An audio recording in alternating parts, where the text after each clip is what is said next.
Jalani hidup Anda sesuai keinginan Anda. Itu tidak egois. Egois adalah menuntut orang lain menjalani hidup mereka sesuai keinginan Anda. Kebijaksanaan cenderung tumbuh sebanding dengan kesadaran seseorang akan kebodohannya. Ketika mata tidak terhalang, hasilnya adalah penglihatan. Ketika telinga tidak terhalang, hasilnya adalah pendengaran. Ketika pikiran tidak terhalang, hasilnya adalah kebenaran.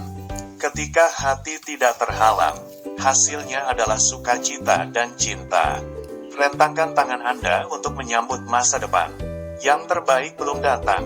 Jika Anda perhatikan dengan teliti, Anda akan melihat bahwa ada satu hal, dan hanya satu hal, yang menyebabkan ketidakbahagiaan. Nama benda itu adalah lampiran. Apa itu lampiran?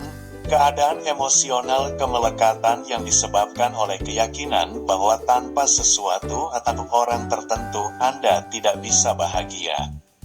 Anda tidak akan pernah bisa bebas selama Anda memiliki ego untuk dipertahankan.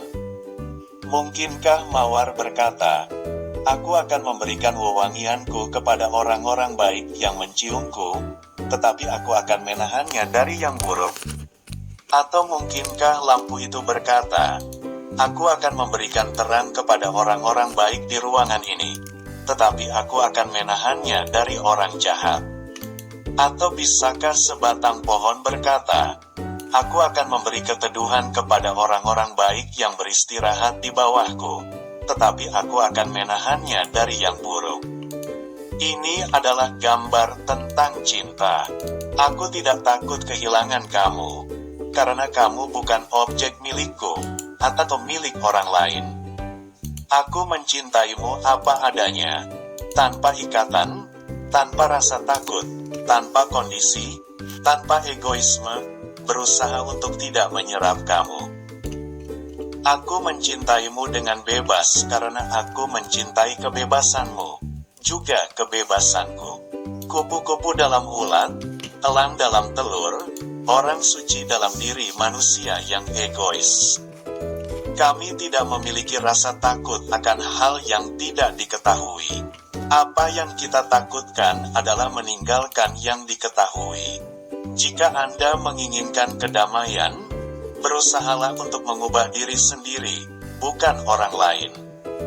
Lebih mudah untuk melindungi kaki Anda dengan sandal daripada karpet di seluruh bumi. Hal-hal ini akan menghancurkan umat manusia. Politik tanpa prinsip, kemajuan tanpa belas kasih, kekayaan tanpa kerja, belajar tanpa keheningan, agama tanpa rasa takut, dan ibadah tanpa kesadaran. Apapun yang benar-benar hidup harus mati. Lihatlah bunganya, hanya bunga plastik yang tidak pernah mati. Saya neurotik selama bertahun-tahun. Saya cemas, depresi, dan egois. Semua orang terus mengatakan kepada saya untuk berubah. Saya membenci mereka dan saya setuju dengan mereka. Dan saya ingin berubah, tetapi tidak bisa. Tidak peduli seberapa keras saya berusaha. Lalu suatu hari seseorang berkata kepada saya, "Jangan berubah. Aku mencintaimu sama seperti dirimu." Kata-kata itu adalah musik di telingaku. Jangan berubah, jangan berubah. Jangan berubah, titik, titik. Aku mencintaimu apa adanya. Saya santai, saya menjadi hidup, dan tiba-tiba saya berubah. Bukankah akan luar biasa jika kita memiliki dunia di mana semua orang berkata, "Kami tidak tahu"? Faktanya adalah Anda dikelilingi Tuhan dan Anda tidak melihat Tuhan, karena Anda tahu tentang Tuhan. Penghalang terakhir untuk visi Tuhan adalah konsep Tuhan Anda. Anda merindukan Tuhan karena Anda pikir Anda tahu. Pengetahuan tertinggi tentang Tuhan adalah mengenal Tuhan sebagai tidak dapat diketahui. Semua wahyu, betapapun ilahi, tidak pernah lebih dari satu jari menunjuk ke bulan. Seperti yang kita katakan di timur, ketika orang bijak menunjuk ke bulan, semua yang idiot lihat adalah jari. Spiritualitas berarti bangun. Kebanyakan orang, meskipun mereka tidak mengetahuinya, sedang tidur. Mereka dilahirkan tertidur. Mereka hidup tertidur. Mereka menikah dalam tidur mereka. Mereka membiarkan anak-anak dalam tidur mereka.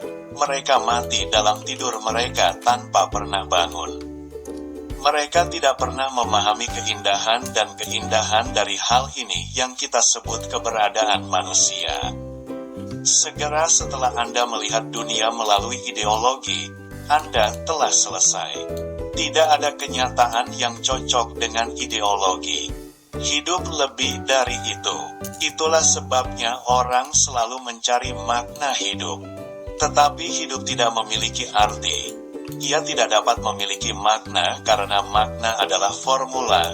Makna adalah sesuatu yang masuk akal bagi pikiran. Setiap kali Anda masuk akal dari kenyataan, Anda menabrak sesuatu yang menghancurkan perasaan yang Anda buat. Makna hanya ditemukan ketika Anda melampaui makna. Anda tidak hidup sampai tidak masalah. Apakah Anda hidup atau mati? Pada saat itu Anda hidup. Saat Anda siap kehilangan nyawa, Anda menjalaninya.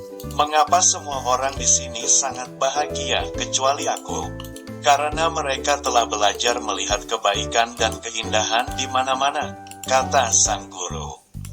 Kenapa aku tidak melihat kebaikan dan keindahan di mana-mana?